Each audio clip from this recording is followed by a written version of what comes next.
দীর্ঘদিনের অচল অবস্থার পর আবারও বদলের ইঙ্গিত মিলছে দুই প্রতিবেশী দেশের সম্পর্কে।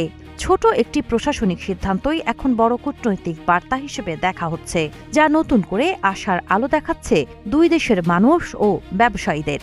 কলকাতার কূটনৈতিক ও ব্যবসায়ী মহলের একাংশ মনে করছেন, বাংলাদেশি নাগরিকদের জন্য নিয়মিত ভারতীয় ভিসা সেবা ধীরে ধীরে চালু হওয়া শুধু ভ্রমণ সহজ করার উদ্যোগ নয়, এটি ভারত বাংলাদেশ সম্পর্ক স্বাভাবিক করার ইতিবাচক সংকেত। তাদের মতে, রাজনৈতিক মতপার্থক্য থাকলেও নিয়মিত সংলাপ, অর্থনৈতিক সহযোগিতা এবং মানুষের সঙ্গে মানুষের যোগাযোগই পারস্পরিক আস্থা ফিরিয়ে আনার সবচেয়ে কার্যকর পথ।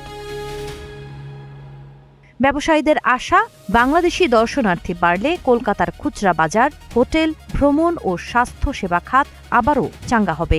একই সঙ্গে বিশ্লেষকদের মতে ভৌগোলিক অবস্থান, বাণিজ্য, জ্বালানি, নদী ব্যবস্থাপনা ও আঞ্চলিক সংযোগের মতো গুরুত্বপূর্ণ বিষয়ে দুই দেশের সহযোগিতা আরও জোরদার হলে দীর্ঘমেয়াদে উভয় দেশই লাভবান হবে।